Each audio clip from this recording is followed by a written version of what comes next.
Billy Joe Saunders versus Martin Murray.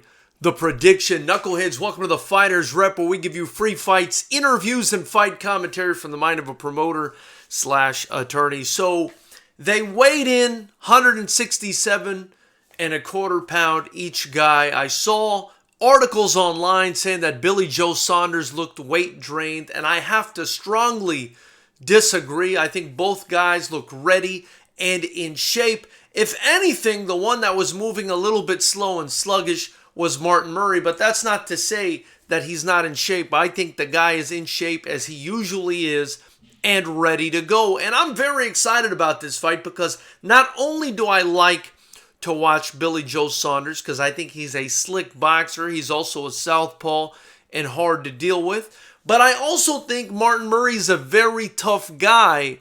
And I think Billy Joe Saunders knows that if he didn't take Murray seriously, he can be in a whole lot of trouble here. Listen, Murray is a guy who's attempted to win a title on 4 different occasions and come up short. And if we're being honest, I mean, he probably got ripped off in most of those attempts. So this is his last roll at the dice, if you will. And I think he's a very tough guy.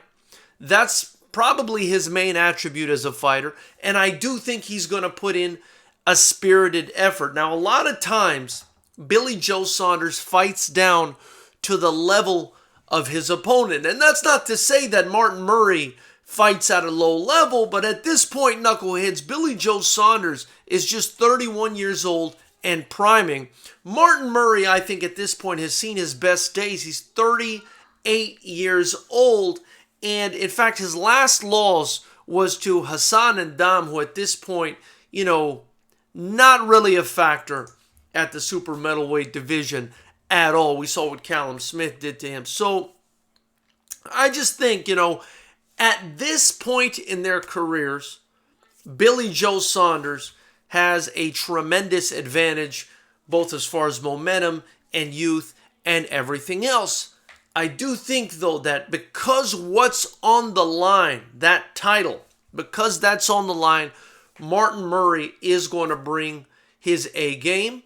Another thing to keep in mind is Murray's got a slight height advantage and a big reach advantage. I think about a 2.5 to 3 inch reach advantage. That being said, despite all of that, and despite Billy Joe Saunders typically fighting down to the level of his opponent, I do think, at least I'm hoping, that he's matured enough at this point and understands that Murray can be a real threat if you allow him to be. And I see Billy Joe Saunders' skills just being a bit too much for Martin Murray in this fight. I do see this as a bit of a lopsided decision in favor of Billy Joe Saunders. I'm not sure if he gets Murray out of there because I feel like Murray's a pretty durable guy. Hell, he was one of the first guys to take Golovkin beyond 10 rounds, so very durable guy. But I do see Billy Joe Saunders handily winning just because I think there's a big enough gap in skill and youth and momentum to make it a relatively easy fight for Billy Joe Saunders if he took this seriously, which, I'm predicting he did. So, knuckleheads, that's my prediction on this fight. My question for you is, who do you think wins this fight and why? Leave your answer in the comments below. Also, hit the like button.